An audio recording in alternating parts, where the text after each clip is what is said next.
Bon, alors dans cette vidéo, on y va avec le numéro 2 des exercices préalables pour le laboratoire de la masse volumique. C'est un problème un petit peu plus complexe, mais que vous devriez bien réussir si vous suivez bien.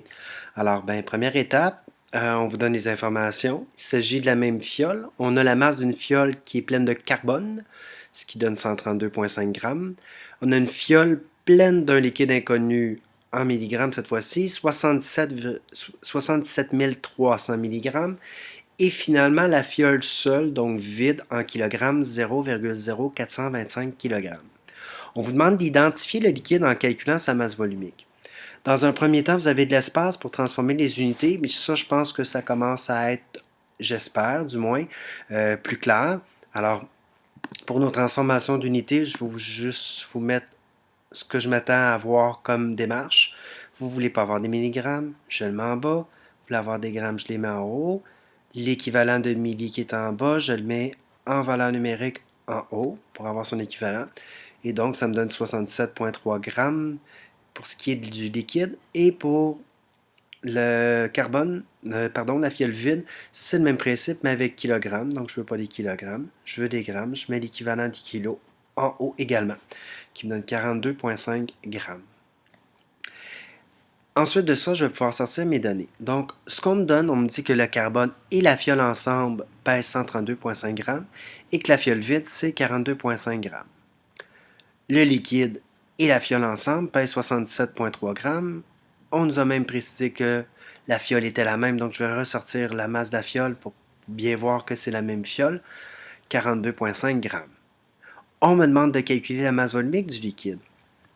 À partir de ces données-là, si je veux la masse volumique, j'ai besoin de deux informations, soit la masse du liquide et son volume. Pour ce qui est de la masse du liquide, je pourrais la trouver parce que j'ai les deux informations qui sont nécessaires. Si je prends le liquide et la fiole, moins la fiole seule, je vais me retrouver avec la masse du liquide seul, donc je vais avoir l'information. Ce que j'ai pas, c'est le volume. Si j'ai pas le volume du liquide, c'est probablement avec les informations du carbone que je pourrais le trouver.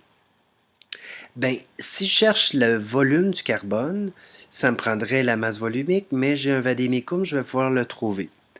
Maintenant, pour trouver le volume, j'ai besoin aussi de la masse du carbone, mais j'ai la masse du carbone et de la fiole, moins la fiole, je vais être capable de trouver la masse du carbone. Ce qui fait que je vais à la page 264 de mon vadémécum, je m'en viens chercher la masse volumique du carbone, qui est de 2,25 grammes par centimètre cube, ou par millilitre. On se rappelle que c'est la même chose des centimètres cubes et des millilitres. Je vais chercher le volume.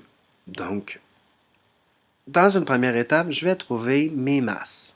Donc, la masse du carbone, je peux les trouver par soustraction. C'est le même principe avec la masse du liquide. Donc, j'ai 90,1 g de carbone et 34,8 g de liquide. Dans un deuxième temps, je vais trouver le volume du carbone puisque j'ai toutes les informations. Donc, ce que j'ai fait, c'est j'ai isolé le volume dans ma formule. Donc, ça, je n'ai pas écrit tout le détail. J'espère que vous êtes de plus en plus à l'aise à isoler une variable. Donc, le volume du carbone, c'est la masse sur la masse volumique. Je mets mes données avec les unités. Je vais aussi barrer mes unités pour bien voir que mes unités étaient correctes et de voir que j'ai bien isolé. Donc, 90,1 g divisé par 2,25 g par millilitre, j'aurais 40,04 ml. J'aurais pu arrondir à 40 ml, ça aurait été suffisant comme précision. Maintenant, ce qui est important de comprendre de ce problème-là, puisque c'est la même fiole, que les deux fioles sont remplies, ils occupent donc le même espace, les deux substances. S'ils occupent le même espace, c'est qu'ils ont le même volume. Donc, vous devez préciser le volume du carbone est le même que celui du liquide, car c'est le même contenant.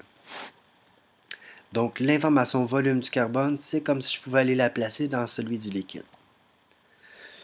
J'ai toutes les informations que j'ai besoin. J'ai la masse de mon liquide, 34,8 g. J'ai le volume également de mon liquide. Je les divise et je obtiens 0,87 g par millilitre. Si vous allez voir dans votre vadémécum, je pense à la page 15, vous allez retrouver que c'est de la térébenthine comme liquide. Alors voilà comme type de problème.